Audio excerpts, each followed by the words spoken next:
चलिए दोस्तों, आज मैं आप लोगों के लिए गणित के दो ऐसे सवाल लेकर आया हूं जिसमें लोगों को कंफ्यूजन रहता है कि सर इसको हम कैसे हल करेंगे और यहां पर एक प्रश्न मैंने छुपा रखे हैं उसको कैसे हल करेंगे।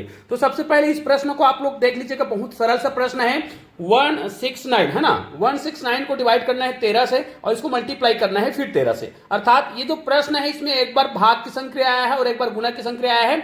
इसको हल करने के बाद उत्तर क्या होगा, चार ऑप्शन मैंने आपके लिए लिख रखा है। ए में 0 है, बी में 1 है, सी में 169 है और डी में 1/169 है। ये चारों ऑप्शन में आपको कौन सा ऑप्शन सही लग रहा है कमेंट करके जरूर बताइएगा। और आपके सुविधा के लिए, ताकि आपको कोई भी कंफ्यूजन ना हो इस प्रकार के प्रश्नों को बनाने के लिए, तो यहां पर हमने एक और प्रश्न लिया है जिसमें हमने सभी जो संकेत हैं उनको भाग का लिया है, अर्थात भाग की संख्या लिया है। प्रश्न बिल्कुल सेम है, 169 डिवाइड 13। तो इस प्रश्न में और उस प्रश्न में, दोनों प्रश्न में क्या अंतर है आपको समझ तो आ गया होगा, लेकिन दोनों को हल करने का जो तरीका है वो कैसा है इस वीडियो को ध्यान से देखिएगा। और निश्चित रूप से इस प्रश्न का उत्तर क्या होगा कमेंट करके जरूर बताइएगा। आपके लिए मैंने दो ही प्रश्न लिख रखा है, 1 और 2। दोनों प्रश्नों के उत्तर यदि आपको पता है तो मुझे फटाफट कमेंट करिएगा। वीडियो को पूरा देखने से पहले वीडियो को ही रोक दीजिए और कमेंट करिए। यहां पर तो मैंने आपके सुविधा के लिए केवल दो ही ऑप्शन दे रखे हैं, ठीक है। यहां पर आपको केवल दो ही ऑप्शन दिखाई दे रहा होगा, इसमें 4 ऑप्शन है। चलो चारों इस प्रश्न को आप लोग कमेंट करके जरूर बताइएगा। इसमें 4 ऑप्शन है, इसमें 2 ऑप्शन है, फटाफट कमेंट करिए। और इस प्रकार के प्रश्नों को कैसे बनाते हैं मैं आपको बहुत ही सरल तरीके से बता रहा हूं। इसमें उत्तर क्या आएगा उससे पहले हम इसका उत्तर देख लेते हैं, ठीक है। इसमें तो हमने दो ही ऑप्शन लिख रखे हैं, तो 2 ऑप्शन में से एक ऑप्शन राइट होगा। तो वास्तव में जब भी आपको गणित बनाने के लिए कहा जाए और उसमें यदि केवल और केवल भाग की संख्या हो, चाहे वो कितने बार भी क्यों ना हो, भाग की संख्या यहां पर 2 बार आया है, अगर ये 3 बार आता, 4 बार आता, तब भी आपको भाग की संख्या अगर लगातार दिया है, बार बार भाग की संख्या आ रहा है, तो उस प्रकार के प्रश्नों को बनाने के लिए आपको क्या करना है, जैसे मैंने संकेत बनाया है तीर का निशान, आप देख सकते हैं यहां पर हमने जो तीर का निशान बनाया है वो बाएं से दाएं की ओर जा रहा है। आपको हल करना है, बाएं से दाएं हल करते हुए जाना है, ठीक है। सिंपल सी बात है, यदि आप एक एक करके भी हल करते हैं तो भी आपका उत्तर सही आएगा, लेकिन आपको बाएं से दाएं हल करना है, ठीक है। अर्थात मैंने तीर का निशान बना रखा है।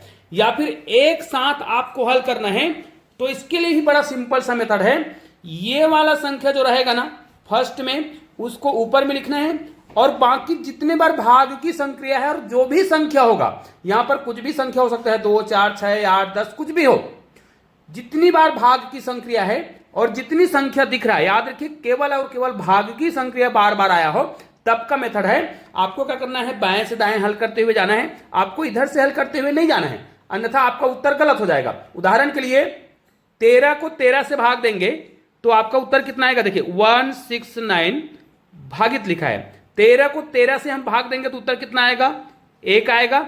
और 169 को हम 1 से भाग देंगे तो हमारा 169 उत्तर आ जाएगा फाइनल।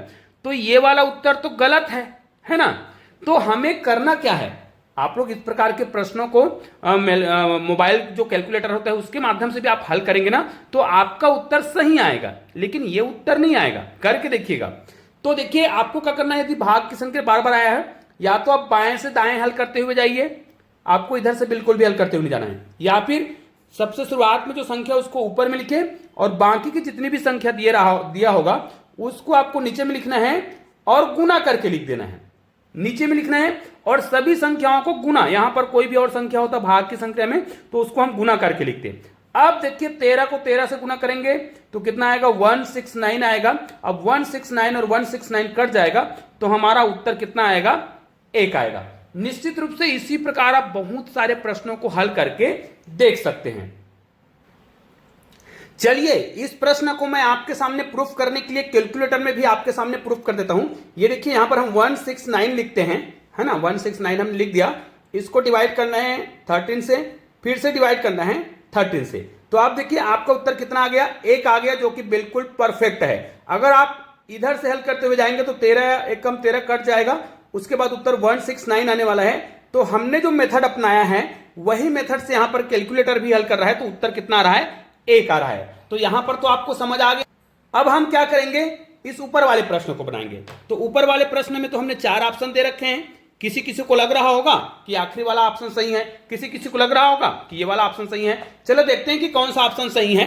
निश्चित रूप से इस प्रश्न को बनाने के लिए आपको बोडामास नियम का प्रयोग करना है, क्योंकि यहां पर लगातार भाग की संक्रिया नहीं आया है, यहां पर मिक्स है, एक बार भाग की संक्रिया आया है और एक बार गुणा की संक्रिया आया है। और जब भी कोई ऐसा गणित जिसमें अलग अलग संक्रिया आया हो तो सबसे पहले भाग की संक्रिया को आपको हल करना है। यदि ब्रैकेट आया है तो ब्रैकेट को करते हैं, कोष्टक है तो कोष्टक को हल करना पड़ता है ना। लेकिन यदि केवल जोड़ घटाव गुना भाग की संक्रिया हो, अगर 4 संक्रिया है ना, प्लस माइनस गुना और भाग, ये संक्रिया दिया गया है तो आपको क्या करना है, भाग की संक्रिया को सबसे पहले हल करना है, उसके बाद गुना की संक्रिया को करना है, उसके बाद जोड़ घटाव की संक्रिया को करना है। ठीक है, तो यहां पर देखिए भाग की संक्रिया आया है तो हमें भाग की संक्रिया को सबसे पहले हल करना है, तो हम क्या करेंगे, भाग की संक्रिया को पहले गुना की संक्रिया में बदल लेते हैं।